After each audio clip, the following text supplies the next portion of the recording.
Tiger ಪಾಟ್ಲನ್ಗೆ ಸೂರ್ಯನ ಮೈಯಾಗಿ ಕಾಣಿಸಿಕೊಂಡು ಆ ಭೀಮ ಯಶವಂತಿಯಲ್ಲಿದ್ದರು ಎತ್ತಿ ತಂದು ನನ್ನ ಪಾದಕ್ಕೆ ಹಾಕು, ಆಮೇಲೆ ನನ್ನ ಆತ್ಮಕ್ಕೆ ಶಾಂತಿ. ಐತಿದ್ದೀನಿ ನಿಮ್ಮ ಅಡಿವುಡಿಯಾಗಿ ಬದುಕಬೇಕೆಂದು ಅವರಿಬ್ಬರನ್ನು ಹಿಡಿದು ತಂದು ನಿಮ್ಮ ಕೈವಶ ಮಾಡಿ ನಿಮ್ಮ ಆಸೆಗೆ ಮುಳುಗು ಮಾಡಿ ಕೊಡಿಸ್ತೀನಿ. ಹೋಗಿ ಬರ್ತೀನಿ.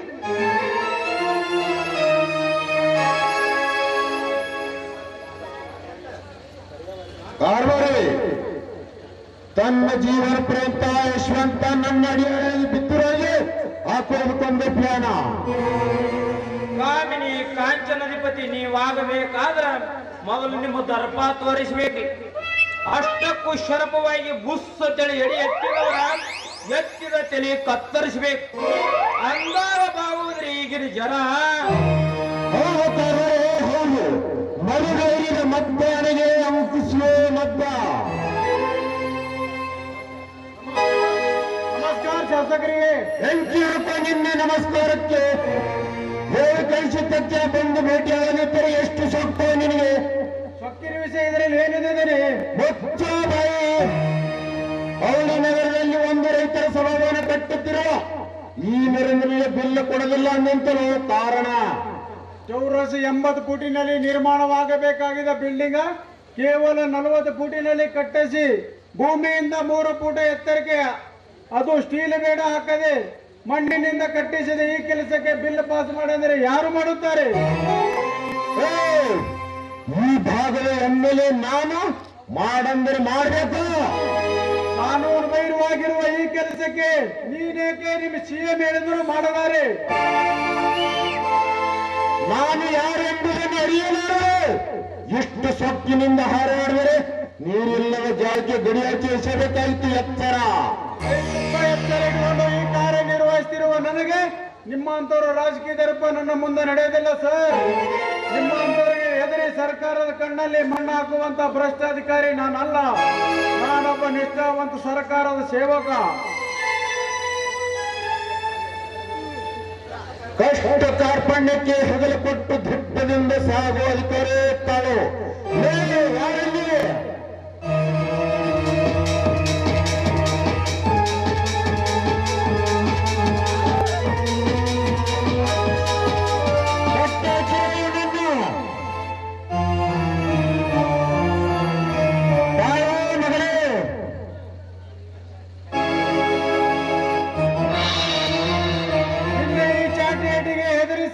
ಸರ್ಕಾರದ ಖಜಾನೆಯನ್ನು ಲೂಟಿ ಮಾಡುವ ನಾಮರ್ದ ನಾನಲ್ಲ.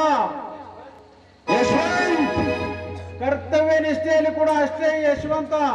ನಿಮ್ಮಂತವ್ರಿಗೆ ಎದುರಿ ನಿಮ್ಮಂತವ್ರು 5 ವರ್ಷಕ್ಕೊಮ್ಮೆ ಬರುವ ರಾಜಕಾರಣಿಗಳು ಎಷ್ಟೋ ಜನರನ್ನ ನೋಡಿದ್ದೇನೆ. ಆದರೂ ನೀನು ಅಷ್ಟೇ.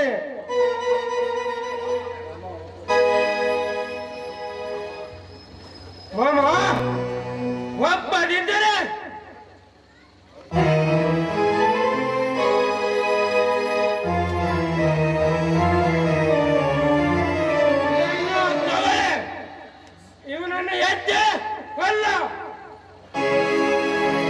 ಪ್ರಾಣಕ್ಕಾಗಿ ಎದುರಿ ಮಾನವನ್ನ ಮಾರಿಕೊಳ್ಳುವ ಚೀಮಾರಿ ನಾನಲ್ಲ.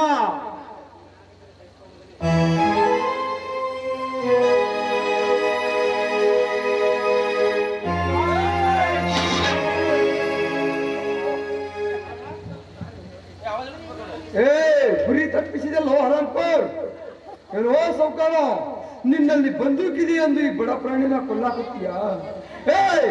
ನಿನ್ನ ಗುಂಡಿಗೆ ಪ್ರತಿಶಿಡಿ ಗುಂಡಾಗಿ ಈ ಕಂಡು ಕೊಡಲಿ ಸದಾ ಹೆಡೆ ಎತ್ತಿ ನಿಂತಿದೆ ಎಂಬುದನ್ನು ಮಾತ್ರ ನೀನು ಮರೆಯಬಾರದು.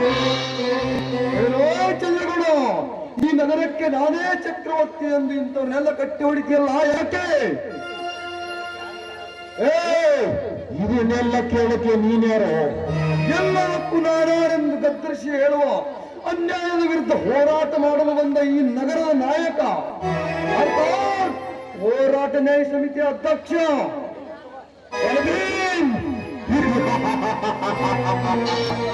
ನಿನಗೇಕೆ ಬೇಕೋ ಹುತ್ತಾಯಿ ಹುಂಬುತನ? ಶಂಭುಲಿಂಗನ ಮೇಲೆ ಭಾರ ಹಾಕಿ ಹಳಿಸಿದ ಎಂಬುದಿಗಾಗಿ ಅಲ್ಲಾಡುವ ನೀನು ನನಗೆ ಗಾಡಿ ಕತ್ತರಿಸಿಕೊಳ್ಳಬೇಕಾ? ನಿಮ್ಮ ಸುಮ್ಮನೆ ಹೊಗೆ ಬಿಡ. ಹಾಗೆ ಬಂದು ಸುಮ್ಮನೆ ಹೋಗಲಿಕ್ಕೆ ಬಂದಿಲ್ಲ ಸೌಕಾರ. ಆಯ್ ಬಲು ಭೀಮ, ತಲೆ ತೆಗೆಯುತ್ತೇನೆಂದು ಮಗಳು ನಿಮ್ಮ ತಲೆ ತೆಗೆಯಲು ಬಂದಿದ್ದೇನೆ. ಮರ್ಯಾದೆಯಿಂದ ನೀನು ಈತನನ್ನು ಬಿಡದಿದ್ದರೆ ತಿರುಗಿ ನಿನ್ನ ನೀನು ಸರಪಳಿ ಕಟ್ಟಿ ಒದೆಯಬೇಕಾಯಿತು. ಎಚ್ಚರ. ಲೇ ಭೀಮ, ಈ ಭಾಗದ ಒಬ್ಬ ಶಾಸಕನಾದ ನನಗೆ ಒದಿತುನೆಂದು ಮಗಜ ಮಗನೇ, ಈಗಲೇ ನಿನ್ನನ್ನು ಕಟ್ಟಿ ಹಾಕಿ ಒದ್ದು ಚರ್ಮ ಸುಲಿದು ಬಿಡ್ತೀನಿ. ಲೇ ಯಾರಲ್ಲಿ? ಇಲ್ಲಿ ಯಾರೂ ಇಲ್ಲ ಸೌಕಾರ. ಇಲ್ಲಿ ನಾನಿರುವಾಗ ಈ ನಿಮ್ಮ ಕೂಗಿಗೆ ಯಾರು ಬರಲಿಕ್ಕೆ ಸಾಧ್ಯವಿಲ್ಲ. ಊರಿ ಬರುವ ನಿನ್ನ ಕರಿಯನನ್ನು ಪಂಚಾಯಿತಿಯ ಕಂಬಕ್ಕೆ ಕಟ್ಟಿ ಹಾಕಿ ಬಂದಿದ್ದೇನೆ.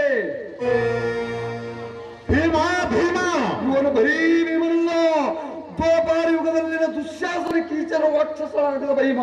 ಈಗ ಕಲಿಯುಗದ ಕೀಚಕರ ಬಿಸಿ ರಕ್ತ ಕುಡಿಯಲು ಬಂದ ಕಲಿಯುಗದ ಭೀಮ. ನನ್ನ ಮನೆಗೆ ಬಂದು ನನಗೆ ಹರಡ್ತಿ ಹಾಕ್ಕೊಂಡಿ.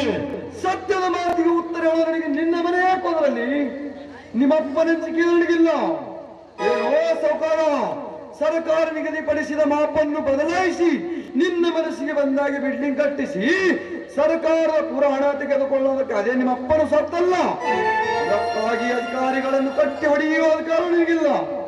ಮರ್ಯಾದೆಯಿಂದ ನೀನು ಇವನನ್ನು ಬಿಟ್ಟು ಬಿಡದಿದ್ದರೆ ನಾಗರ ಹಾವಿನಂತೆ ಹಿಡಿಯೆತ್ತಿ ನಿನ್ನನ್ನು ಕಚ್ಚಿಕೊಳ್ಳಬೇಕಾಯಿತು. ಎಚ್ಚರ. ನನಗೆ ಉತ್ತರ. ಲೇ ಭೀಮ, ಆ ಹಾವಿನ ಹಲ್ಲನೆ ಕಿತ್ತಿ ಅದನ್ನೇ ಆಟ ಆಡಿಸುವ ಹಾವುಗಾರ ನಾನಿರುವಾಗ ನನಗೆ ಎತ್ತರಿ ಹೇಳುವ ಬಡವ.